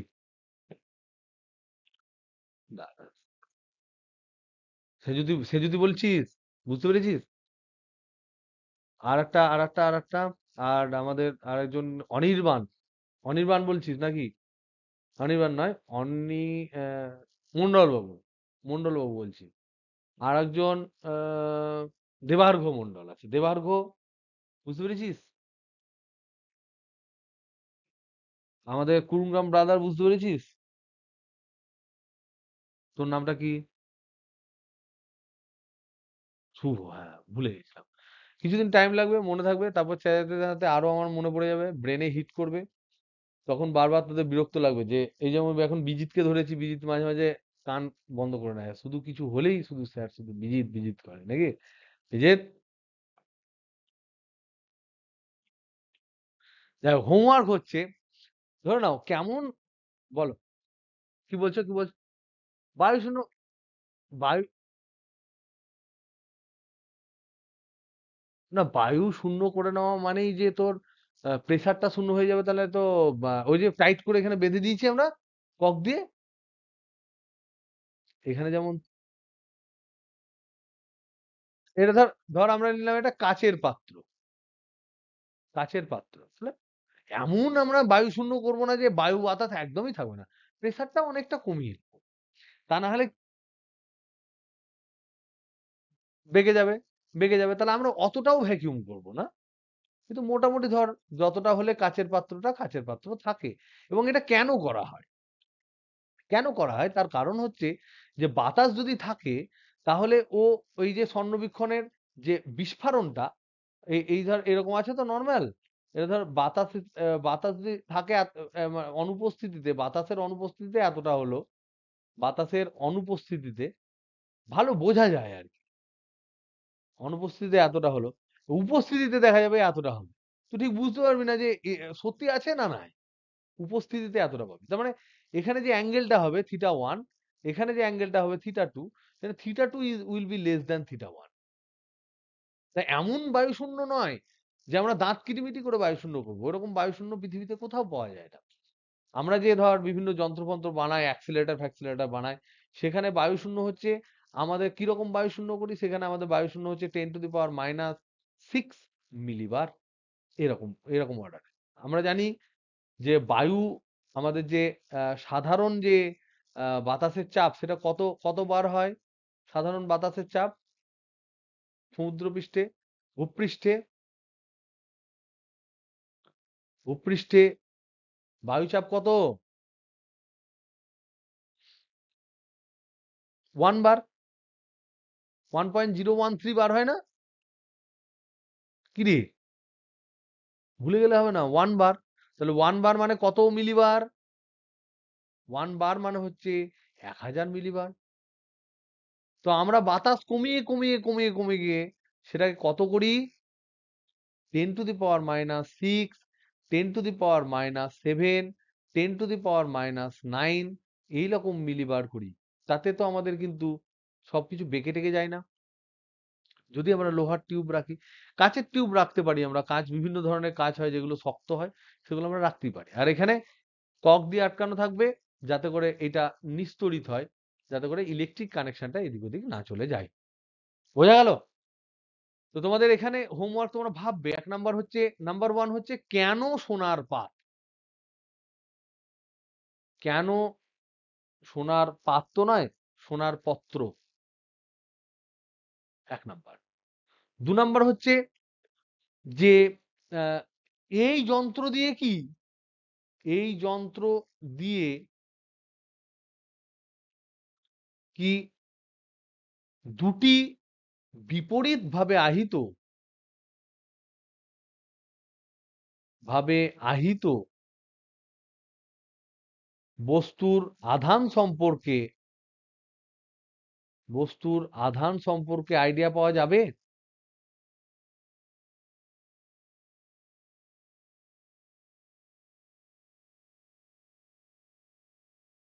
আর 3 নাম্বার হচ্ছে যে বায়ো এক্সপেরিমেন্ট কি, বায়োর পরীক্ষা কি?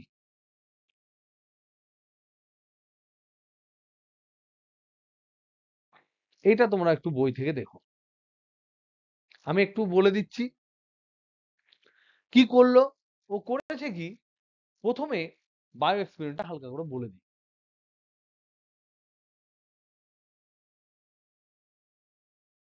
প্রথমে একটা মেটাল নিয়েছে, মেটাল বা পরিবাহী, সেই পরিবাহীটাই ধনাত্মক আধান দিয়েছে, পজিটিভ আধান দিয়েছে। তাহলে কি হবে? আমরা জানি মেটালের আপার সারফেস আছে, তখন বায়ো জানতো না। বায়ো তখন জানতো না, কিন্তু তোমরা এখন থেকে জানো কেন? তার কারণ হচ্ছে বায়ো যখন জানতো না, তারপর বায়ো জানিয়ে দিয়েছে। সেই জানা থেকে আমরা জানি। ওকে, তার সাথে সাথে তিনি কি করেছেন, এর সাথে খাপে খাপ হয়ে যায় এরকম একটা কভার তিনি নিয়েছিলেন, যাতে করে এই জিনিসটা একদম এর মধ্যে ফিট করে যায়, এক্স্যাক্টলি খাপে খাপ ফিট করে যায়, এরকম একটা কভার নিয়েছেন। কভার, সেই কভার গুলো কিরকম? এটা হবে, এটাও হচ্ছে পরিবাহী কভার, এবং এটা হচ্ছে অর্ধগোলক। ওটা ছিল গোলক, এটা হচ্ছে দুটি অর্ধগোলক, যাতে করে একদম খাপে খাপ হয়। এবার উনি কি দেখলেন? এক্সপেরিমেন্টের পার্ট ওয়ান কি করলেন? পার্ট ওয়ান উনি দেখলেন যে এই যে পার্টটা, এটা ধরে না এ, এই এ কে স্বর্ণবীক্ষণ যন্ত্রে নিয়ে গেলেন, যন্ত্রে টাচ করলেন, টাচ করালেন, তাতে তিনি কি পেলেন? স্বর্ণপত্রের বিস্ফারণ পেলেন। স্বর্ণপত্রের বিস্ফারণ যদি পায়, তাহলে সেখান থেকে তিনি বললেন, ওকে, চার্জ হে, চার্জ আছে। এটা তিনি এখানে কনক্লুশন টানলেন। পার্ট টু তে কি করলেন? এই যে যে কভার, মেটালিক কভার আছে দুটো অর্ধগোলক, সেটাকে দিয়ে এটাকে ঢেকে দিলেন। তাহলে পার্ট বি তে, পার্ট টু এ উনি কি করলেন? এই যে এ যেটা আছে, তাকে তিনি কি করলেন? এরকম একটা মেটালিক কভার যেটা আছে, সেটা দিয়ে তিনি ঢেকে দিলেন, এবং আংটা করা আছে ধরে নাও। নিয়ে এটাকে এখানে রাখলেন, এই দুটো অর্ধগোলককে রাখলেন। এটা হচ্ছে এ, উনি জানেন না। আর এখানে হচ্ছে দুটো অর্ধগোলক,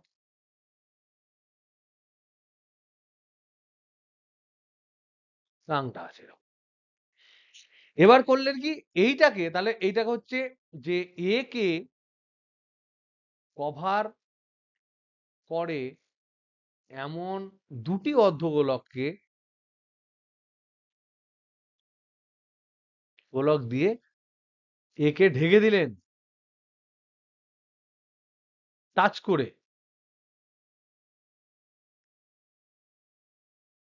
আর এই যে দুটি অর্ধগোলকের কথা বলছি, এরাও হচ্ছে পরিবাহী, এরাও তড়িৎ পরিবহন করে।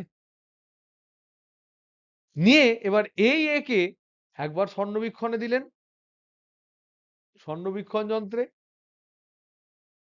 দেখলেন নো ডিফ্লেকশন। এই দুটোকে যখন স্বর্ণবীক্ষণে দিচ্ছে, তখন দেখছি ইয়েস, ডিফ্লেকশন দেখতে পাচ্ছে, সরে যাচ্ছে, ডিফ্লেকশন আছে, সরছে, বিস্ফারণ হচ্ছে। তাহলে এখান থেকে কি জানতে পারলাম?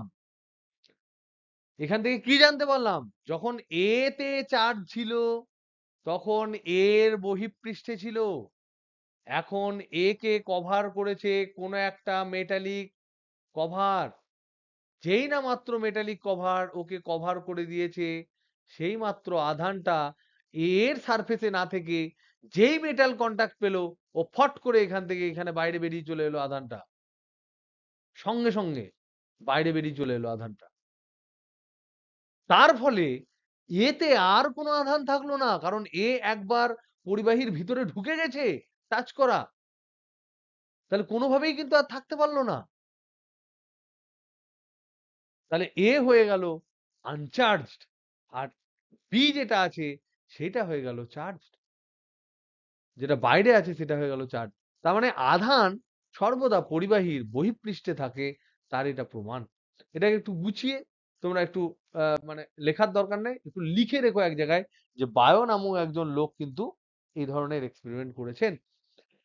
নেক্সট হচ্ছে যে এই যে বায়োর পরীক্ষা, এখান থেকে আমরা জানতে পারলাম সিদ্ধান্ত কি, যে আধান পরিবাহীর উপরিপৃষ্ঠে থাকে। কি রকম আধান? যেগুলো মুক্ত আধান। এবার এই যে মুক্ত যখন বললাম, তখন আমাদের জানতে হবে যে যখন আহিতকরণ করা হয়, আহিতকরণের সময় দুই ধরনের কিভাবে আহিত? পরোক্ষ সংযোগ, মানে আবেশের দরুন যখন আহিতকরণ করা হয়, আবেশের দরুন আহিতকরণের সময় দু ধরনের আধান সৃষ্টি হয়।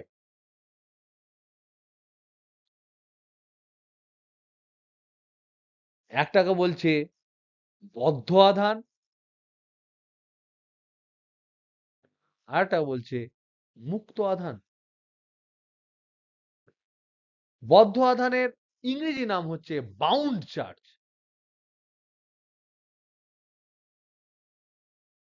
মুক্ত আধানের নাম, মুক্ত আধান কিন্তু মুক্ত ইলেকট্রন নয়, মুক্ত আধান যে ফ্রি, এটাকে বলছে ফ্রি চার্জ। এই দুটো মানে কি? বলছে যে আবেশী, আবেশী মানে যে আবেশ করে, আবেশী আধান যেটা, সেই আবেশী আধানটাকে আমি ধরলাম পজিটিভ। সে এখানে ধরে নাও কোনো একটা পদার্থ আছে, সেই পদার্থকে আবেশ করেছে, তাহলে এখানে হবে নেগেটিভ, কথার কথা, এখানে হলো ধরুন পজিটিভ। এবার তুমি বলো, যতক্ষণ পর্যন্ত আবেশী আধান থাকবে ততক্ষণ পর্যন্ত কোন আধানটা নড়তে চড়তে পারবে না? এটা আবেশী আধান, এটা হচ্ছে আবেশী আধান। প্রশ্ন হচ্ছে যে যতক্ষণ পর্যন্ত আবেশী আধান থাকবে, তখন এখানে আবিষ্ট যে আধানগুলো তৈরি হলো, তার মধ্যে কোন আধানটা নড়তে চড়তে পারবে না?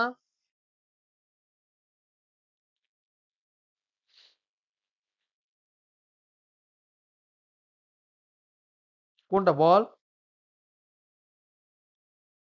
নেগেটিভ আধানটা। এই আধানটা তো যেতে পারবে না, কারণ এই পজিটিভ টেনে ধরে রয়েছে। কিন্তু এই দিকের যে পজিটিভ, একে তো এই পজিটিভ ঠেলে দেবে, তুমি পালালে কোনো যায় আসে না। তাহলে এইটা হচ্ছে তোমার বদ্ধ আধান, আর এইটা হচ্ছে তোমার মুক্ত আধান। এই জিনিসগুলোও কিন্তু আমাদের পরবর্তীকালে এই সমস্ত ফান্ডাগুলো কাজে লাগবে, এগুলো আমরা ডিটেলসে সব পড়বো। ওকে, নেক্সট নেক্সট হচ্ছে যেটা তোমাদের পরীক্ষায় পড়ার মতো আছে, সেই জিনিসগুলো আমরা এগুলো অনেক ফান্ডা ছোট ছোট ছোট ছোট আছে, খুব ইজি। এবার তোমাদের এক্সামে যেগুলো পড়তে পারে সেটা হচ্ছে আধান। আধানের সংজ্ঞা কি জানো? আধানের সংজ্ঞা যদি তোমাকে জিজ্ঞেস করে, ভরের সংজ্ঞা যদি জিজ্ঞেস করে, এগুলো কিন্তু খুব ইম্পর্টেন্ট। আধানের সংজ্ঞা হচ্ছে, আধান হলো পদার্থের এমন একটি রাশি, যা এমন একটি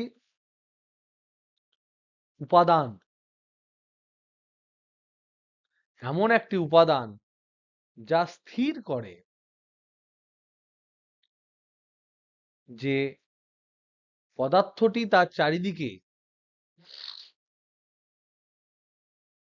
চারিদিকে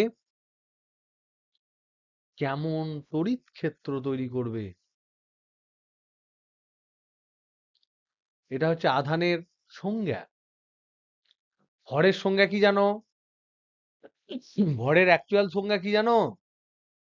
এগুলো তোমাদের জানা উচিত, কারণ এই 11-12 হয়ে গিয়ে যে 13 হয়ে যাবে, তখন আর এই জিনিসগুলো তোমাদের কোনোভাবে আর পড়ার কোনো স্কোপে থাকবে না, যদি তোমরা ইঞ্জিনিয়ারিং ডাক্তারি এগুলোতে চলে যাও। তাও যদি তোমার কোনো ছোট ভাই বোন কেউ জিজ্ঞাসা করে যে ভর কাকে বলে, তখন তুমি কি বলবে? ভর হচ্ছে পদার্থের এমন একটি তোমার কোয়েন্টিটি বা কোয়েন্টিটি। আধান কিন্তু উপাদান, ভর হচ্ছে কোয়েন্টিটি বা একটা প্রপার্টি, বৈশিষ্ট্য, যা স্থির করে যে ওই বস্তুটি তার চারিদিকে কতটা মহাকর্ষ ক্ষেত্র তৈরি করতে পারে। তাহলে ভর এমন একটি প্রপার্টি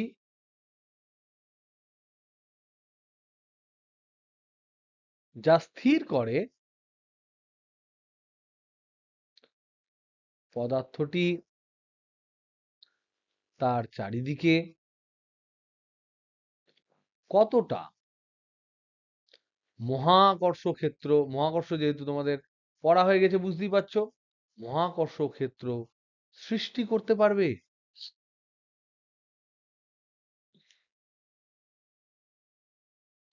এই যে আধান, এটা নিয়ে আমাদের দরকার নেই, আধান আমাদের কাছে ইম্পর্টেন্ট। আধান হলো স্কেলার রাশি, স্কেলার রাশি। আধানের একক হলো এসআই হচ্ছে, তোমরা এগুলো জানো, কুলম। সিজিএসএ হচ্ছে তোমার স্ট্যাট কুলম বা ইএসইউ আধান। ইএসইউ এর পুরো নাম কি? Electrostatic unit.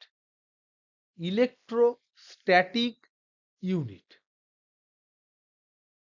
এই কুলম আর স্ট্যাট কুলম এদের মধ্যে সম্পর্ক কি? 1 কুলম সমান 3 into 10 to the power 9 stat coulomb.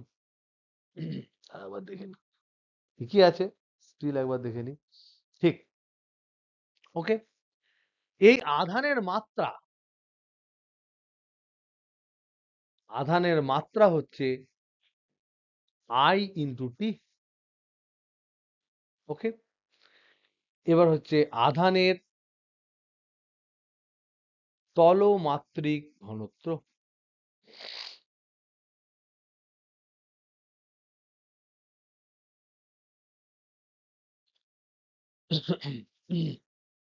তলমাত্রিক ঘনত্বর Bangla মানে হচ্ছে সারফেস চার্জ ডেনসিটি।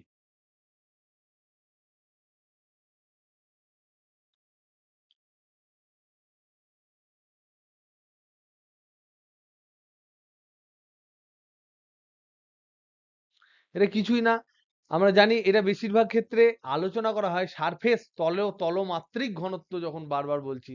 তো আধান কার ক্ষেত্রে শুধুমাত্র উপরের তলে থাকে? কার ক্ষেত্রে আধান শুধুমাত্র উপরের পৃষ্ঠে থাকে? পরিবাহীর ক্ষেত্রে, ধাতব পদার্থের ক্ষেত্রে, পরিবাহীর ক্ষেত্রে। তাহলে যদি থাকে তাহলে এই তলমাত্রিক ঘনত্বটা বেশিরভাগ ক্ষেত্রে চর্চিত হয় শুধুমাত্র ধাতুর ক্ষেত্রে। সব ক্ষেত্রে বুঝতে হবে যে কেন হচ্ছে। তাহলে এটা বেশি চর্চিত হয় বা বেশিরভাগ ক্ষেত্রে এটা আলোচনা হয় কার ক্ষেত্রে? ধাতু বা তোমার পরিবাহীর ক্ষেত্রে। পরিবাহীটা বলাটা বেশি ভালো, পরিবাহীর জন্য হয়। কারণ পরিবাহীর জন্যই, পরিবাহীর পৃষ্ঠেই কেবলমাত্র আধান ঘোরাফেরা করে। তাহলে এবার বলছে যে পরিবাহীর, পরিবাহীর আরেকটা প্রপার্টি হচ্ছে, যেটা আমরা পরিবাহীর মধ্যে বলতে চাইছিলাম, আরেকটা স্পেশাল প্রপার্টি যেটা ছিল, বলতে গিয়ে আমি প্রপার্টি 4 যদি আমি বলি, যে পরিবাহীর উপরিপৃষ্ঠের বিভব সমান থাকে। এগুলো সব পরে আমরা প্রমাণ করব। পরিবাহীর উপরিপৃষ্ঠে প্রতিটি বিন্দুতে, পরিপৃষ্ঠের প্রতিটি বিন্দুতে, প্রতিটি বিন্দুতে বিভব সমান থাকে। ভোল্টেজ তুমি চেঞ্জ করতে পারবে না যদি পরিবাহী হয়। কেন থাকে এটাকে একটু ভেবো তো, ব্যাখ্যা করো, ব্যাখ্যা করো। ট্রাই ইট, কোনো ম্যাথামেটিক্স নয়, শুধু ফিলিংস দিয়ে ট্রাই করবে। এটাও একটা হোমওয়ার্ক। চেষ্টা করো যে পরিবাহীর উপরিপৃষ্ঠে প্রতিটি বিন্দুতে বিভব সমান কেন, ওয়াই, কে এইটা করেছে, কেন করেছে, কিভাবে করেছে, এটা ভেবো, ভেবে একটু লিখে পাঠিও। ওকে, নেক্সট, তাহলে পরিবাহীর ক্ষেত্রে আমরা পড়বো পরিবাহীর পৃষ্ঠে আধানের তলমাত্রিক ঘনত্ব।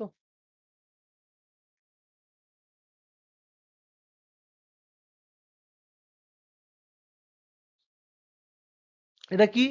এটাকে সিগমা আকারে চিহ্নিত করা হয়। সিগমা সমান হচ্ছে কিউ বাই এরিয়া, যেখানে কিউ হচ্ছে মোটা ধান আর এ হচ্ছে ক্ষেত্রফল, মোট ক্ষেত্রফল।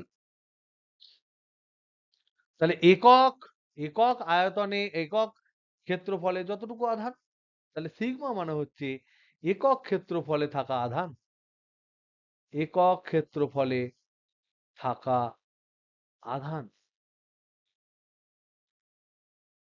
এবার এই একক ক্ষেত্রফলে যে আধান থাকে সেটা কোনো কোনো জায়গায় আমরা দেখতে পাই ধাতুর পৃষ্ঠে বিভব সমান হলেও আধানের তলমাত্রিক ঘনত্ব কিন্তু আলাদা আলাদা হতে পারে। যেমন ধরে নাও, যদি আমি একটা গোলক ভাবি, এটা হচ্ছে গোলীয় গোলীয় পরিবাহী, ধরো গোলীয় পরিবাহী, তার ব্যাসার্ধ ধরে নাও আর, তার উপরে আমি আধান দিয়েছি ধরে নাও কিউ। তাহলে এর ক্ষেত্রে তলমাত্রিক ঘনত্ব কত?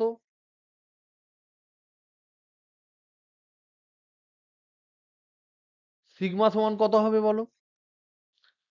এটা গোল গোল যদি বলের মতো থাকে, তার সমগ্র তলের ক্ষেত্রফল কত হয়?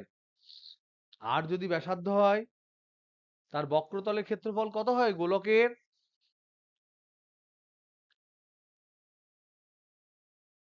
4πr²। আর আধান কত দিয়েছি? কিউ। তাহলে উপরে হবে আধান কিউ, নিচে হবে 4πr²। তার মানে আমরা দেখতে পাচ্ছি এই সিগমার সাথে আর এর একটা রিলেশন আমরা দেখতে পাচ্ছি। সেটা কি? সিগমার সাথে আর এর রিলেশন দেখছি, sigma is inversely proportional to 1/r²। তাহলে বক্রতা ব্যাসার্ধ যত বেশি, তলমাত্রিক ঘনত্ব তত কম, তলমাত্রিক ঘনত্ব তত কম।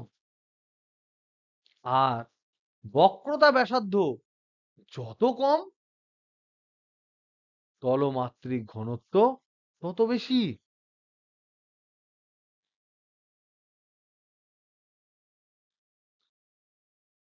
তাহলে এবার যদি এইরকম একটা পরিবাহীর শেপ হয়,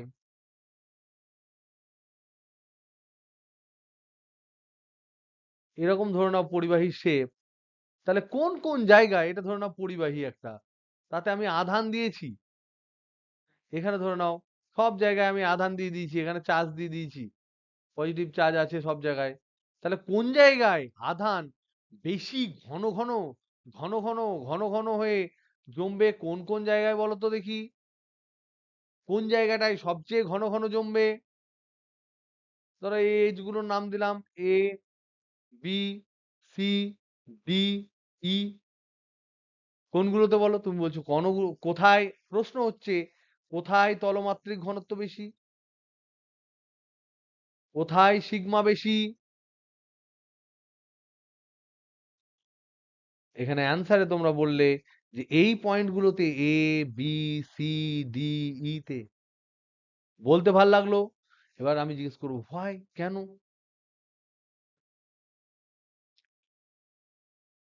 কোথায় বলো? বিসি উপত্যকা, এই জায়গাটার নাম বলছো সায়দা? এই জায়গাটা, এখানে একটা রেডিয়াস আছে, এখানে একটা রেডিয়াস আছে, এখানে একটা রেডিয়াস আছে, কিন্তু ওখানে যা আছে সায়দা, তার থেকে এই এজ গুলোতে কিন্তু অনেক বেশি ঘন হবে, অনেক অনেক অনেক বেশি ঘন হবে। হোয়াই? এই হোয়াই এর আনসার, সিগমা এরিয়াটা কম আছে কিন্তু বক্রতা ব্যাসার্ধ তো বুঝতে পারছি না। ওরকম জায়গায় বক্রতা ব্যাসার্ধ কি যদি জিজ্ঞেস করে, তাহলে কি বলবো? ওখানে কি বক্রতা ব্যাসার্ধ, কি করে আমরা বলবো? তাহলে বক্র ব্যাসার্ধ একদম জিরো হবে না দীপাঞ্জন বাবু। জুম করতে হবে, তাহলে আমাকে আমাকে ওই জায়গাগুলোকে জুম করতে হবে। যদি আমরা জুম করে দেখি, তাহলে আমরা এই যে পয়েন্ট গুলো আছে, এ, বি, সি, ডি, এগুলোকে যদি জুম করি, তাহলে আমরা কি দেখতে পাবো? জুম করলে দেখতে পাবো এ পয়েন্টটা হচ্ছে এরকম, এরকম এ পয়েন্ট। তার মানে এই জায়গার মধ্যেও কিন্তু একটা গোলকের মতো ব্যাপার আছে। সেটাকে যদি আমরা জুম করি তাহলে আমরা একটা গোলক পাবো, যার চারিদিকে এরকম, এইটা হচ্ছে ধরে নাও এটা হচ্ছে এ পয়েন্ট, তার একটা ব্যাসার্ধ আমরা দেখতে পাচ্ছি, এইটা হচ্ছে আর এ, যা খুব কম, যা খুব কম। তার মানে আমরা আবার জানি sigma is inversely proportional to 1/r²। তার মানে সিগমা খুব বেশি। এই জায়গাগুলোয় কি ঘটনা ঘটে আমাদের এবার দেখতে হবে। হোয়াট হ্যাপেন্স যখন এই যে সূচের মতো যখন মুখ থাকে, এইগুলোকে বলা হয় সূচি মুখ। এরকম ছুঁচের মতো মুখ আছে, এইগুলোকে বলা হয় সূচি মুখ। এইখানে যখন আমি আধান দেব, সব থেকে বেশি আধান জমবে এইখানে ঘন ঘন হয়ে। তাহলে এখানে ডেন্সিটি বেশি, হাই ডেন্সিটি। তাহলে এই সূচি মুখে কি এমন ঘটনা ঘটে যে এটাকে নিয়ে আমাদেরকে এই রাত্রি বিরিতে আলোচনা করতে হচ্ছে? নিশ্চয়ই কিছু একটা ঘটে। সেই জিনিসটা আমরা একটু বোঝার চেষ্টা করব, তাহলে আমাদের চ্যাপ্টারটা শেষ হয়ে যাবে। সূচি মুখের ক্রিয়া।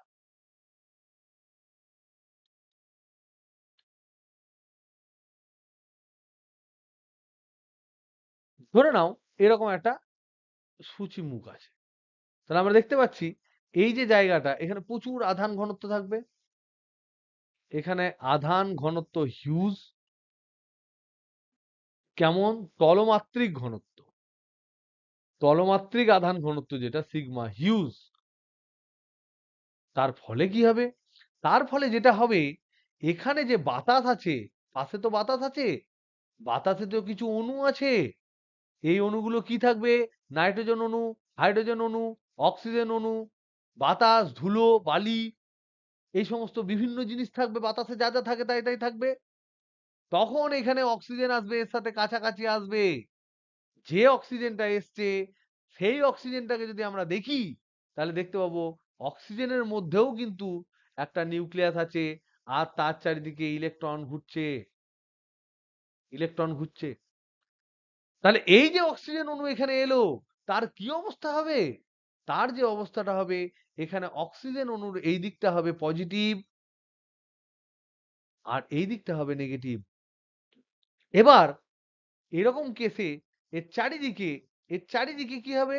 এই যে সূচি মুখটা দেখতে পাচ্ছি আমরা, তার চারিদিকে এটা যেহেতু পজিটিভ, প্রচুর পজিটিভ এখানে আধান রয়েছে, তার জন্য এর চারিদিকে বিভিন্ন অক্সিজেন বা অন্যান্য বিভিন্ন যে অণুগুলো আমরা দেখতে পাবো, এইগুলো হবে নেগেটিভ, এইদিকে হবে নেগেটিভ, এইদিকে হবে নেগেটিভ, আর এই দিকগুলো হবে পজিটিভ।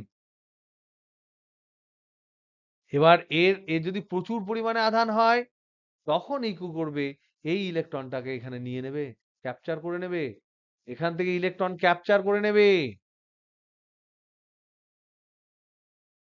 তাহলে ইলেকট্রন যদি ক্যাপচার করে নেয়, এর ধনাত্মকতা সূচিমুখের ধরার, তাহলে ইলেকট্রন ইলেকট্রন ক্যাপচার করলো।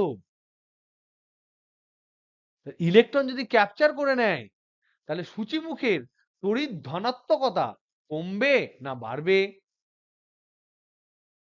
তাহলে সূচিমুখের পজিটিভিটি কমবে না বাড়বে? বলো, একটু বলো, না হলে তো আমি বুঝবো না তোমরা বুঝতে পারছো কিনা। অবশ্যই কমবে, বাড়বে না, কমবে। কারণ ও ছিল পজিটিভ, তার সাথে এসে ইলেকট্রন গুলো জুড়ে গেল। আর যেই মাত্র কমবে, সে তো খানিকটা পজিটিভ থাকবে, বেশ পজিটিভ থাকবে। এবার আমাকে বলো তো দেখি, ওই যে অণুগুলো আছে, যারা খানিকটা ইলেকট্রন দিয়ে দিল, তারা কি হবে? এই অণুগুলো এখন কি হবে? এরা এখন কি হয়ে যাবে? এরা তো আগে ছিল নিস্তড়িৎ, এখন ইলেকট্রন প্রদান করেছে। তাহলে এরা কি হবে? হ্যালো হ্যালো হ্যালো হ্যালো, কি বোঝা যাচ্ছে না? বুঝতে পারছিস না? বুঝিয়ে দিচ্ছি। এইখানে ধরে নাও সূচিমুখ আছে, এখানে ধরে নাও পজিটিভ হয়ে গেছে, প্রচুর পজিটিভ। এখানে একটা নিউট্রাল, নিস্তড়িত আধান এলো প্রথমে। নিস্তড়িতটা প্রথমে কি হবে? নিস্তড়িতটা হয়ে যাবে আহি আহিতকরণ হবে, আবেশ হবে। আবেশ হয়ে এদিকে নেগেটিভ আসবে, এদিকে পজিটিভ আসবে। এবার যদি এই সিগমাটা খুব বেশি হয়, খুব বেশি যদি হয়ে যায়, তাহলে এই ইলেকট্রনটাকে ধরে টানবে এবং এখানকার ইলেকট্রনগুলো উপরে, উপরে এই ইলেকট্রনটা ধরে নাও উপরে এখানে ঢুকে গেল, ইলেকট্রনটা স্যাট করে খেয়ে নিল। যদি এই ইলেকট্রনটা এদিকে স্যাট করে চলে আসে, তার ফলে কি হবে? সূচিমুখী থাকবে। এর হয়তো একটা পজিটিভ কমলো, কিন্তু এখানে লক্ষ লক্ষ পজিটিভ ছিল। একটা এখানে ধরে নাও 6টা পজিটিভ ছিল, একটা 5টা হলো। তাহলে কিন্তু এই জিনিসটা এখন কি হয়ে যাবে? এর দুটো নেগেটিভ দুটো পজিটিভ ছিল, একটা ইলেকট্রন পালিয়ে গেল। তাহলে এ হয়ে গেল পজিটিভ এখন। তাহলে এই পজিটিভকে ঠেলে বিকর্ষণ করবে না? কি গো?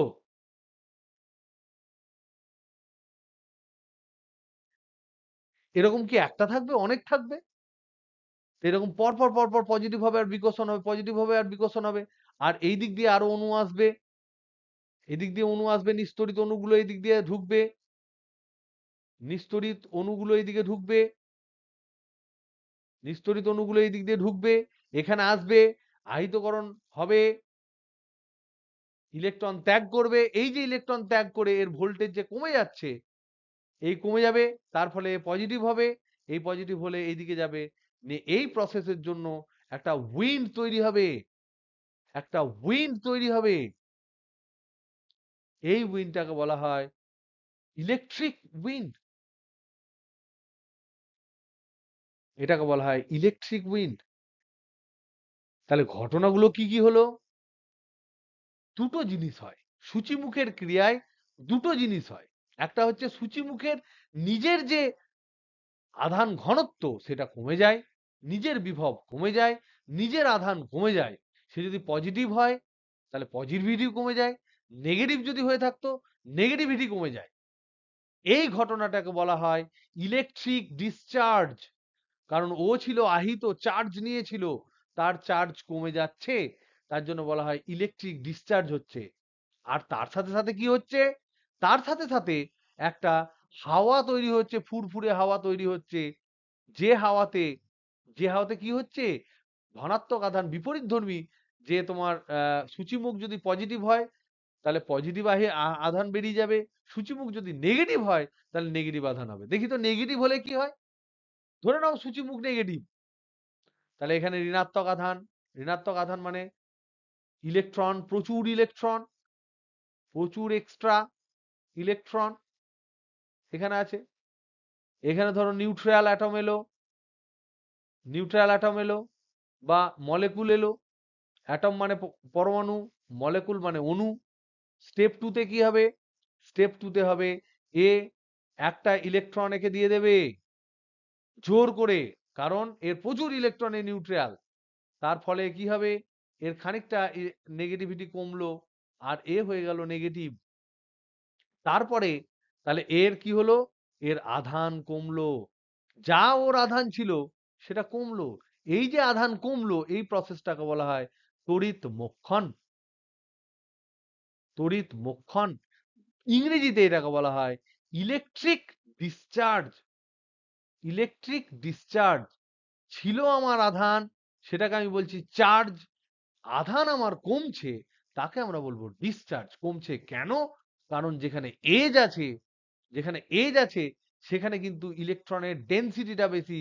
এটা যদি নেগেটিভ ধরি, এটা যদি পজিটিভ হয়, তাহলে এখানে পজিটিভ আধানের ডেনসিটিটা হিউজ। তার জন্য আশেপাশে যে নিউট্রাল অ্যাটম গুলো আসবে তারা আহিত হবে। কেমন ভাবে আহিত হবে? যে ধরনের আধান সূচিমুখের মুখে আছে সেই ধরনেরই আহিত হবে এবং তার ফলে একটা বিকর্ষণ হবে। এবং এর ফলে দেখো এদের দুজনের মধ্যে একটা বিকর্ষণ সৃষ্টি হবে। বিকর্ষণ সৃষ্টি হলে তো সূচিমুখ পালিয়ে যাবে না, ও তো মেটাল, এ তো পাতলা। তো এ তখন হু হু করে এদিকে পালিয়ে যাবে বিকর্ষণের ফলে। তার ফলে কি হবে? তার ফলে স্টেপ 3 যেটা হবে সেটা হচ্ছে, এই যে ধরে নাও এই যে সূচিমুখটা আছে, যে নেগেটিভ ছিল, এর ধীরে ধীরে নেগেটিভিটি কমতে থাকবে আর এইদিকে হাওয়া সৃষ্টি হবে। এখানে যে ধরনের অ্যাটম গুলো আসবে সবাই নেগেটিভ হয়ে এদিক দিয়ে ফ্লো করে বেরিয়ে চলে যাবে। এইদিকে নিউট্রাল নিউট্রাল অ্যাটম গুলো এদিকে আসবে, নিউট্রাল অ্যাটম গুলো এদিকে আসবে, এসে এসে এখানে আসবে, মাইনাস একটা করে ইলেকট্রন নেবে আর এইদিকে বিকশিত হয়ে চলে যাবে। তার ফলে একটা উইন্ড তৈরি হবে, একটা বাতাস তৈরি হবে। এই বাতাসটাকে বলা হয় ইলেকট্রিক উইন্ড। বাংলায় বলা হয় ইলেকট্রিক উইন্ডকে বাংলায় বলা হয় তড়িৎ বাতাস। বাতাস আর না বলে এখানে ব্যাত্তা নাকি একটা লিখে দেখে নিও। ওকে, তাহলে এই যে প্রসেস, এই প্রসেসটাকে বলা হয় তড়িৎ মোক্ষণ। কোন একটা আহিত বস্তু, তড়িৎ মোক্ষণ কাকে বলে? তড়িৎ মোক্ষণ কাকে বলে? আহিত বস্তুর আধান কমে যাওয়ার প্রসেসকে, আহিত বস্তুর আধান যদি কমে যায়, আধান কমে যাওয়াকেই তড়িৎ মোক্ষণ বলে।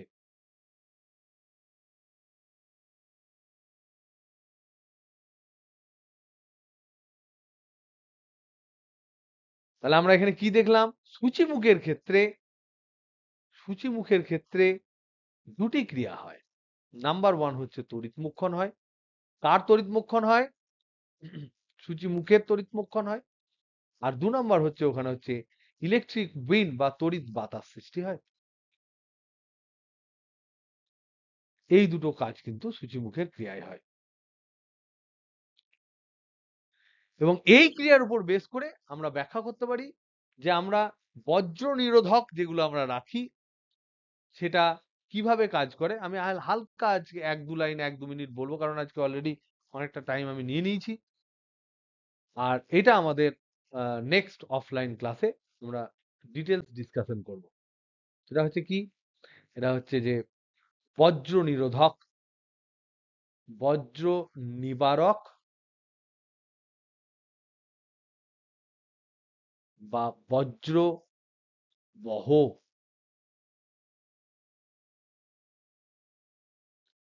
আমরা দেখি বজ্র মানে হচ্ছে লাইটনিং।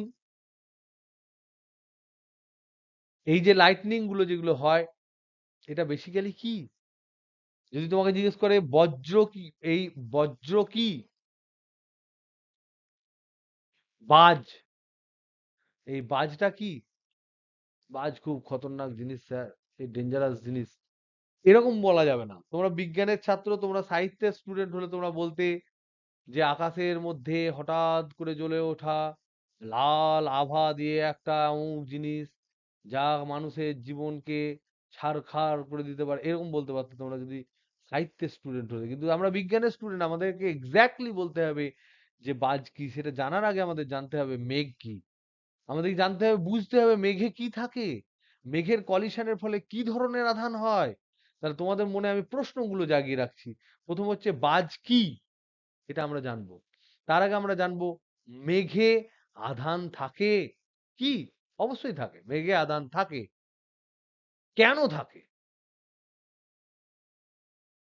ধনাত্মক থাকে না ঋণাত্মক থাকে, পজিটিভ থাকে না নেগেটিভ থাকে? তাহলে এই মেঘের আধানই কি পৃথিবীতে আসে যাকে বাজ বলা হয়? মেঘের আধান পৃথিবীতে আসে কেন?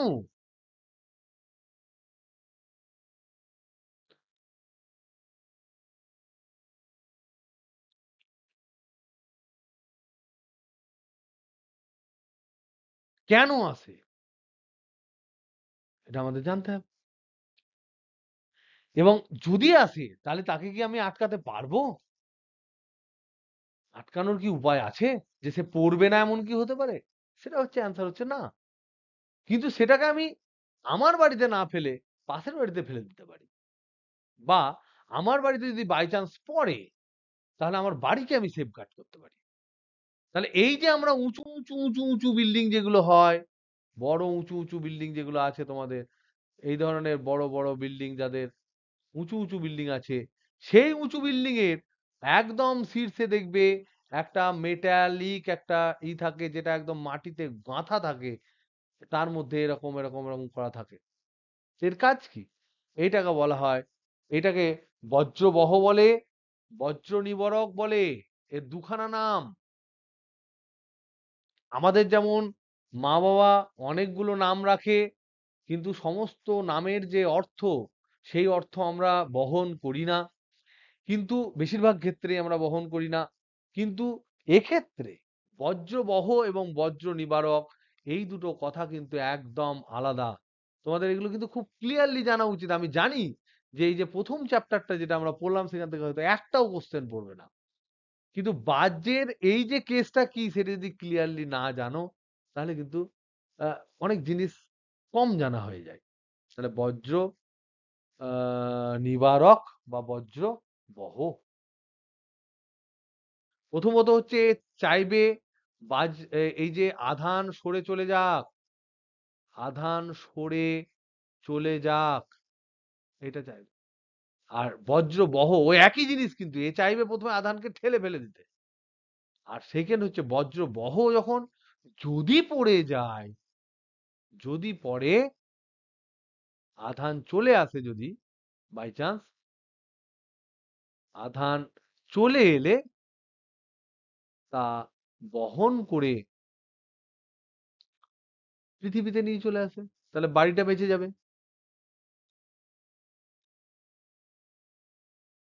এই দুটো কাজ কিন্তু করে। কি করে করে এটা আমরা বুঝবো, সেটা আমরা জানবো। ওকে। আর আরেকটা হোমওয়ার্ক তোমাদের, সেটা হচ্ছে যে তড়িৎ পর্দা বলতে কি বোঝায় সেটা জানা। তড়িৎ পর্দা হিসেবে কি ধাতুকে ব্যবহার করা যেতে পারে?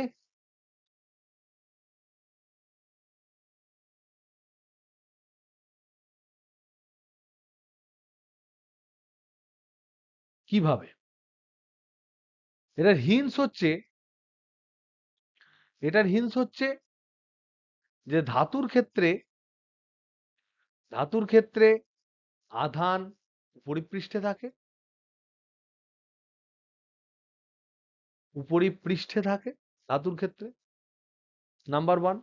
কিন্তু তবুও তুমি চাইছো যে এই একটা জোন, এই জোনটা তুমি চাইছো যেন এই জোনে কোনো তড়িৎ ক্ষেত্র না থাকে। কোনো তড়িৎ ক্ষেত্র চাও না তুমি, চাই না। আমি একটা এক্সপেরিমেন্ট করতে চাইছি যেখানে এখানে তড়িৎ ক্ষেত্র যেন না থাকে। তাহলে সেটা কেমন ভাবে করা সম্ভব? এগুলো ভেবো। মনে রাখবে যে ক্লাস 11 এর পরীক্ষা দিয়ে তোমাদের কিন্তু এমন কিছু তোমরা বিশাল বড় কিছু কাজ করোনি। ক্লাস 11 এর পরীক্ষার মধ্যেখানেই আমি পড়াতে পারতাম, কিন্তু তোমাদের পরীক্ষার কনফিডেন্স যাতে একদম ব্রেক না করে তার জন্য আমি পড়াইনি। ক্লাস 12-এ তোমরা ক্লাস 11-এ যে আমার মূর্তি মুখ দেখেছো, ক্লাস 12-এ কিন্তু একটু ডিফারেন্ট দেখবে। মুখে কিন্তু আমার এরকম বজ্র কিন্তু বেরোবে, এবং যেগুলো দিয়ে তোমরা কিন্তু যখন তখন তড়িৎপৃষ্ট হয়ে মরে যেতে পারো। তার জন্য একটু প্রোটেকশন নেবে। যে হোমওয়ার্ক গুলো আমি বলছি, সামনে যেহেতু শনিবার আমি তোমাদের সাথে বসবো, so there is a huge gap। পুরো চ্যাপ্টারের পড়া ধরবো কিন্তু। নাম্বার ওয়ান, ক্লাস কামাই করো না। করলে অন্ধকার দেখবে, তারপরের দিন যেমন করে হোক মেকআপ করে নিয়ে আসবে। আর যদি কনসিকিউটিভ দুটো তিনটে class without any important reason যদি কেউ কামাই করো, সে যত বড়ই হনুমান হোক, তাকে 11-এ আমি কোনোভাবে রেখেছি, ক্লাস 12-এ কিন্তু একদম রাখবো না। ওকে, চলো, গুড নাইট,